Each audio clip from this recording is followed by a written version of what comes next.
Hello, oracles. Well, what can we expect from the market this week? Well, this week there's not a lot of macroeconomic stuff that's going on. We got the CPI and PPI that came out last week. CPI came in line with expectations. PPI was a little bit hotter.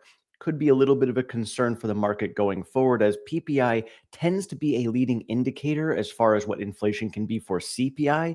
So we'll just have to follow the data going forward. Nothing that's going to be a major concern right now, but just something to keep in the back of your mind as we track these numbers going forward. But this week here, we have earnings. It's going to be the last little bit of major earnings before we get into the holiday shopping season.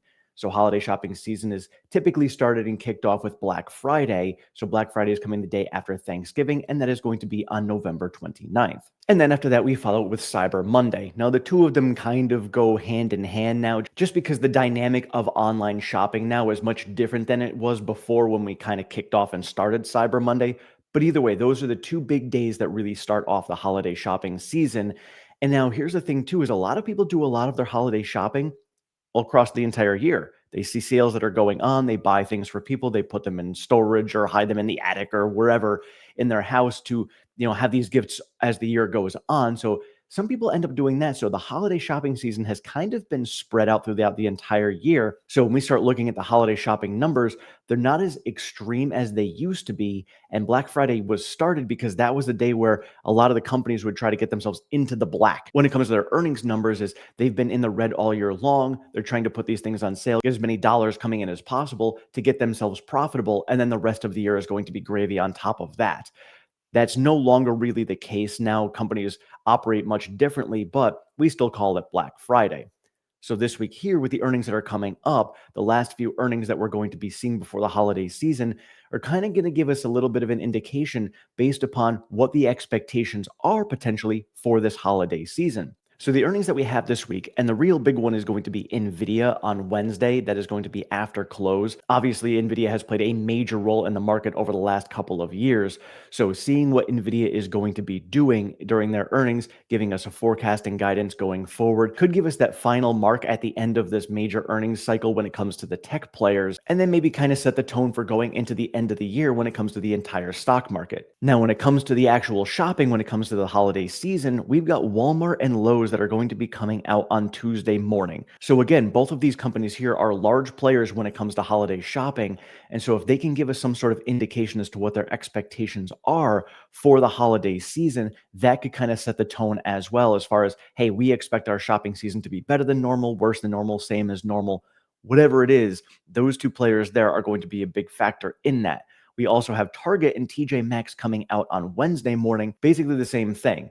So those four companies alone kind of setting the tone for the entire holiday shopping season as, what are your expectations? What can we look forward to? Because if they're not going to be setting any expectations that are high, the market may not like that and kind of take a pause and take a step back and say, well, if they're not expecting good numbers to come in, then maybe we want to wait on the sidelines and see what's going to happen. And then another earnings that we have coming out this week, which is a huge one amongst dividend investors, is going to be John Deere. And that one comes out on Thursday morning.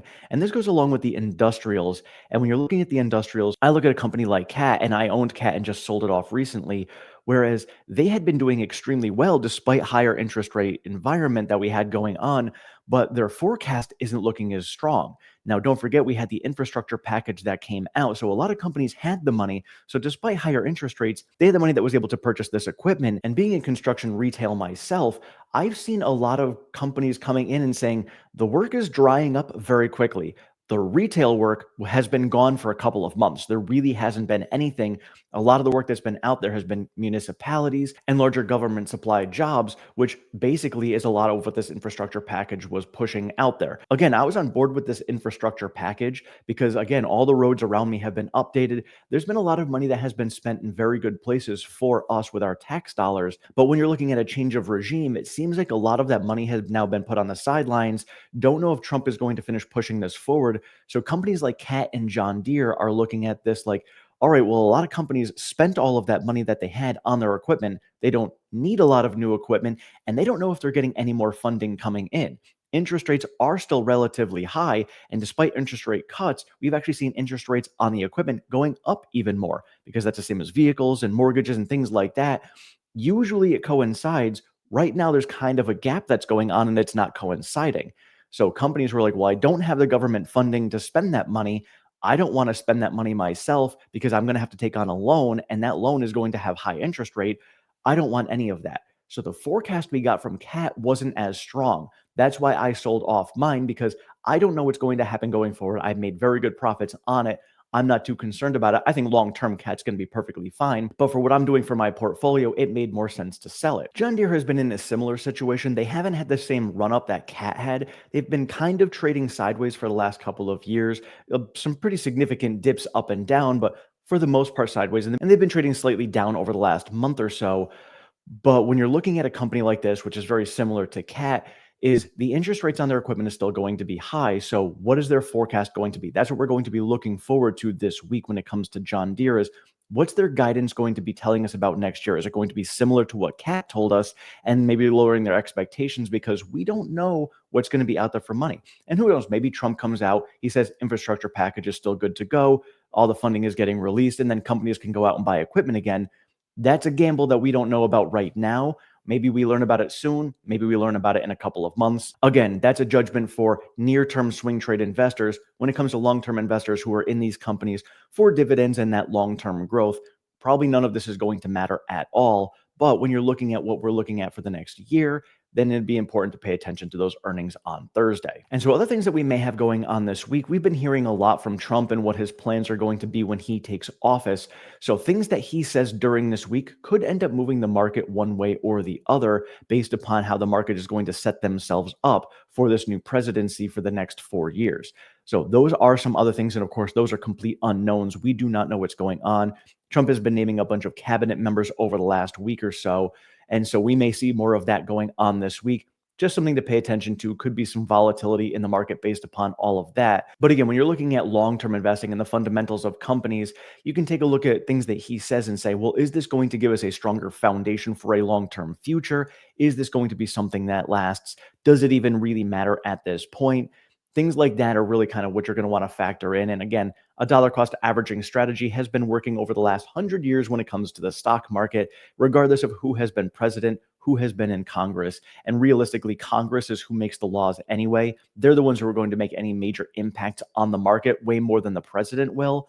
But when we're going to be looking at what his plans are going to be, Congress may enact some of those things. Those are the things to pay attention to as well. And that's really what you want to pay attention to there.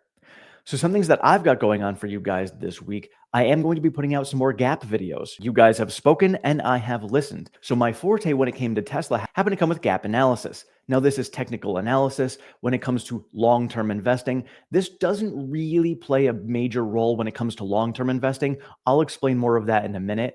But when you're looking at Gap analysis, a lot of it is more for swing traders, or if you want to pay attention to levels, or as a long term investor, if your emotions tend to get tied up into the stock market and the price fluctuations of the stock itself, you really shouldn't. But if you're trying to teach yourself how to keep your emotions out, understanding why you see the stock moving one way or another is very helpful to keep yourself in check, in line, and not paying attention and not letting your emotions take over. Technical analysis and with the gaps that I go over tend to help a lot with that because it'll show you, hey, these are the different levels that we're seeing at. There's a potential we could get down here.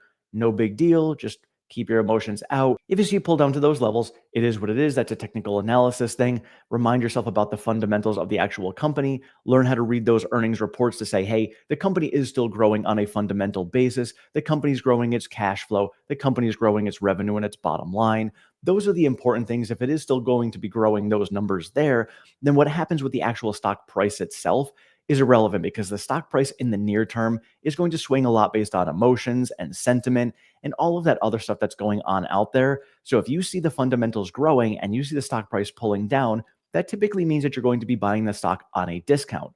Sometimes it is extremely overblown. So even if it sells off 10%, it's not as much of a discount. It's a discount from where it was, but it's not really a discount based upon fundamentals. Again, that's something you need to learn yourself and how you're going to value a company by itself and what you want to do for your own valuations on it. Obviously, there's tons of analysts out there for a lot of different companies, but it's good for you to learn how to do that all on your own. So this way you can see things like the stock chart analysis. You can see gaps and say, hey, I think the company's overvalued. If it comes down to fill that gap, I think that's going to be a great opportunity to buy at that point for a long-term investment standpoint because I'd love the company long-term. I don't mind buying it at these prices, but If I can buy it at a 30% discount, I will absolutely do that because that's going to give me a better return on my investment in the long term. And so realistically, that's why I do the stock chart analysis is as a long-term investor, you guys know my strategy. I'm just buying whenever my portfolio tells me to buy, and that's really it.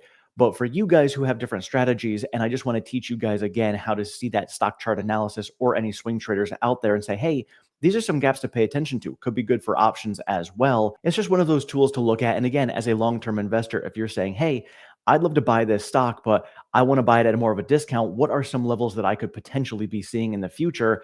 Let me take a look at those gaps. Now, to set this all up, gaps fill 9 out of 10 times. None of them are guaranteed. Not all gaps fill. Gaps fill for different reasons, but we did see Tesla fill gaps from 2 years prior to when they were created. So it's just something to pay attention to when it comes to what happens with gaps. And, people say, oh, we're never going to get below this level. Why? Why do you think we're never going to get below that level? Crazier things have happened. We could see the entire stock market pull down 40%, and thereby most of those gaps are going to get filled. So again, it's not to be bearish or anything like that. It's just one of those knowledge things to keep in the back of your mind as far as this is a potential that could happen. How do I want to invest accordingly? Because if all you're seeing is a tunnel vision of bullishness, you could leave yourself open to a lot of downside that may not be good for you. So it's good to see all the different perspectives that are out there. And so this week, what I'm going to do tomorrow, I'll be putting out a gap analysis for NVIDIA, seeing as we have their earnings coming up this week. And I'm going to do indices because indices are also susceptible to gaps. So I'll be doing the S&P 500 along with NVIDIA tomorrow evening, and you guys can check out that. We'll see what's going to happen going into those earnings. And earnings typically give us a gap. We have seen it historically. More often than not, you see a gap. And what a gap is when a stock opens higher or lower than what it closed the day before, leaving a gap in the stock price. I will go into more detail about that tomorrow when we get into NVIDIA's gaps, but that's what I'm going to be doing for you guys tomorrow. And then going forward every single week, I will give you another stock or two, and we'll go over some gaps on all of those. Palantir is also on the list. ASML is also on the list. And if there's any other stocks or companies or ETFs that you guys want me to do stock gap analysis on, please let me know in the comments below. So that's all I've got for you guys today. That's what we can expect this week. Let's see what we're going to be getting for some of these guidance and expectations for the holiday shopping season. Let's see what NVIDIA gives us this week. Let me know what you guys think about NVIDIA's earnings. Thank you so much for watching. I appreciate all of your support. Have a great one.